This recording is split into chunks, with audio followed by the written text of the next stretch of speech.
I'm joined now by the president and CEO of Democracy Forward, Skye Perryman. Skye, Democracy Forward is in the news right now because you just submitted a Freedom of Information Act request, a FOIA request, to compel the release of video evidence that would show Tom Homan, who reportedly accepted $50,000 in cash during an undercover FBI operation last year in 2024, where he promised to steer government contracts to people who were posing as business executives.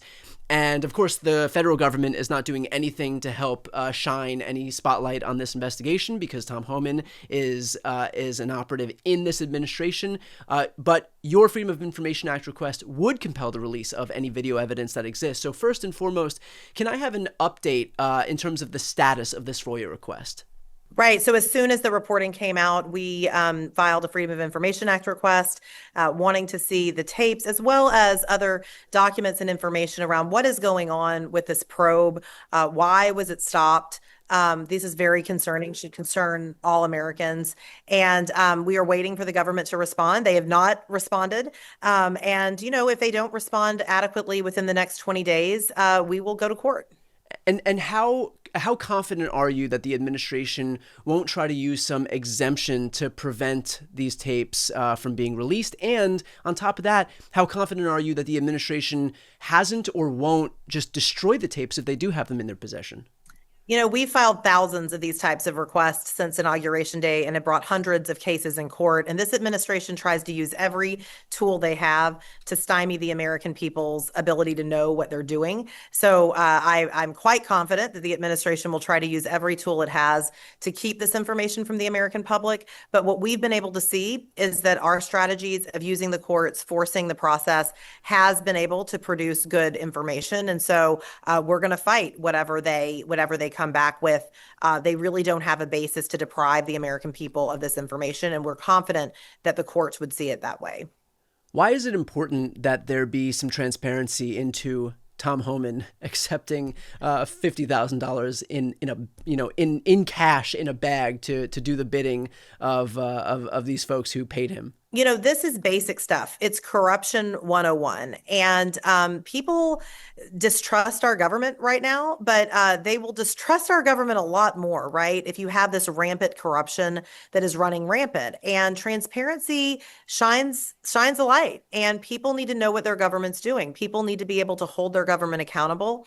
This is the type of corruption that is unlawful. It's something that we understand people of all political persuasions, whether you're a Republican, a Democrat, an independent, not political. No one likes the idea of their government wheeling and dealing in corruption. And so we think this is critically important, and that's why we're after it. Tom Homan was actually asked about this on Fox News. Here's a clip of that exchange. You took $50,000 in cash in a bag from an undercover FBI agent to help them win government contracts in Trump's second term.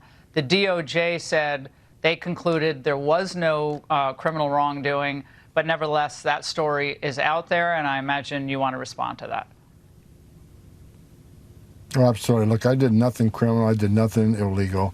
And there's hit piece after hit piece after hit piece. And I'm glad the FBI and DOJ came out and said, said that nothing illegal happened and nothing, no criminal activity. You're talking about a guy who spent 34 years enforcing the law. I mean, I left a very successful business that I ran to come back and work for a government again. I'm back on a government paycheck. Not only did I sacrifice my family sacrifices, I make sacrifices every day. I got more death threats than anybody. I got a security team around me, but guess what? My kids don't. My wife don't. I mean, I haven't lived with my wife in months because I don't want her to be here right now with all the threats. So after all the sacrifices, after serving my nation for all these years, they want to come out and dirty me up. And it's not going to end. There's a hit piece on me every 2 weeks. But keep coming, because you know what? Tom Homan isn't going anywhere. Tom Homan isn't shutting up. And Tom Homan's going to keep doing what he's doing, because working with President Trump's the greatest honor of my life. We're making this country safer again every day, and we're going to keep doing it. So notably within that exchange, there was no denial. He just suggested that what he did wasn't illegal or that he didn't commit a crime. So can I have your reaction to this kind of sidestepping, this obfuscation at the hands of Tom Homan? Yeah, when I used to try cases, we would say what's important is not what they said, but what they didn't say. And you see that, he's not denying this. He is trying to, it seems like communicate in some type of technicality. The main thing that we want your listeners to know, that we want every American to know, is that people do have tools. We've seen this with Jimmy Kimmel this week where people pushed back. People do have tools. They have the ability to use their voices, and we're going to use one of those tools here to uncover the truth.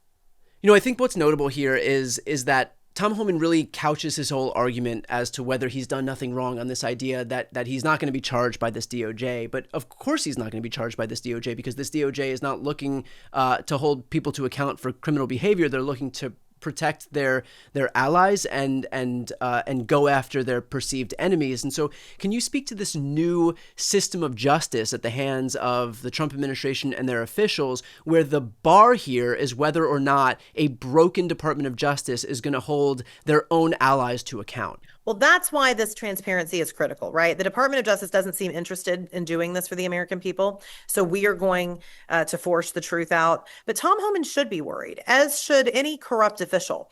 Corruption is not just something that can be prosecuted in one administration. It can be prosecuted in the future. And the American people are also going to have a say here. This is something that people of all political persuasions reject in this country. I think that you will see a lot of political pressure when you start seeing these overreaches by the administration. We've seen it in the free speech context. Another thing that people just outright reject. You're going to see that in the corruption context too.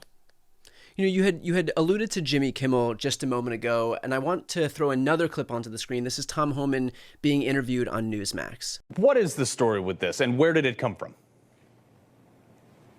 Well, look, as the Justice Department said, I did nothing criminal, I did nothing illegal, I did nothing wrong. And this is a series of hits against me since the beginning of the year. There's been hit pieces about every week. There was a hit piece on my security detail saying I had 31 security detail. I'm wasting millions of dollars. I had about a quarter of that. I think I had 8 security detail at the time. Mm-hmm. I had a 4-car caravan. I had 2. Another story about I'm helping certain companies with their contracts. Here's what people need to understand.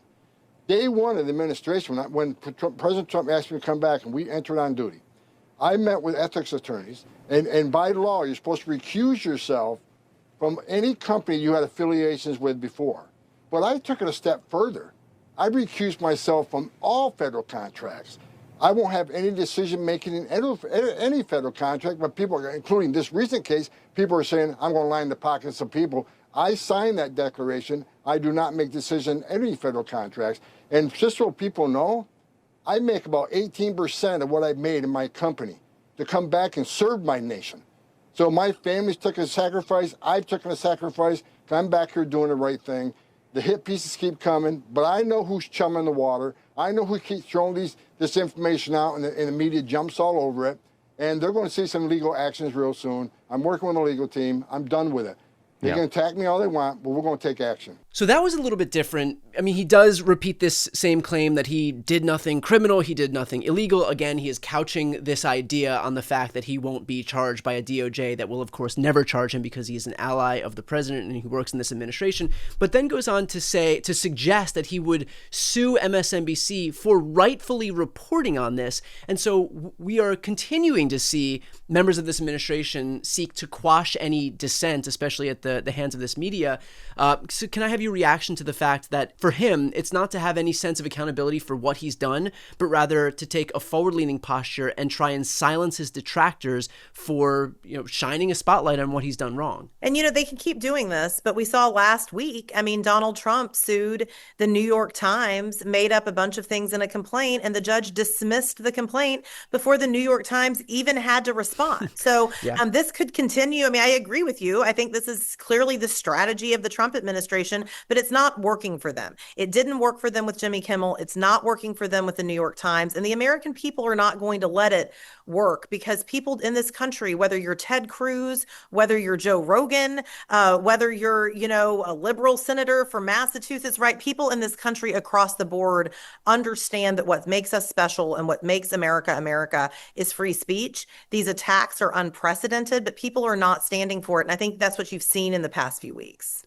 Were you surprised to see even some Republican officials come out against, and granted, this is a party for whom there's usually 100%, there's usually 100% agreement on any and all issues, even having some notable Republicans or right-wing commentators, everybody from Rand Paul, Ted Cruz, Ben Shapiro, Tucker Carlson, Candace Owens, Joe Rogan, Tim Dillon, Andrew Schultz, the guys from the Flagrant podcast, all coming out in opposition to what the Trump administration has done after presenting themselves as these crusaders for free speech, only to be the biggest opponents to free speech in the history of this country. Yeah, I mean, look, I'm surprised right now when any of these people stand up for anything that is consistent with American values, because they've been so silent as this administration has trampled on the rights of people. But they weren't this time.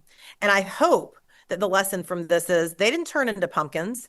We hear all the time about how the president and his supporters, they're afraid of crossing the president. You know what happened? Jimmy Kimmel's back on the air. The court dismissed the New York Times suit, and the American people are moving on with their days demanding free speech. And so what I hope is that this starts to become some type of a sea change where people realize that this is not an administration that cannot be, and that sort of is so powerful, all powerful, that there are no voices for the people. We've seen that here. We see it in our court actions every single day, where we are forcing this administration to back down. And, my hope, of course, is that this is a sea change. I'm skeptical, given what we've seen. The courage of a lot of these folks has not been particularly admirable, but people can always turn over a new leaf, and let's hope that that's what's going to happen here. So going back to this FOIA request now, what are next steps in this process? How long do you expect this to take before we have a response one way or the other? Yeah, so we have submitted the request. We will have to wait some time for the government to respond.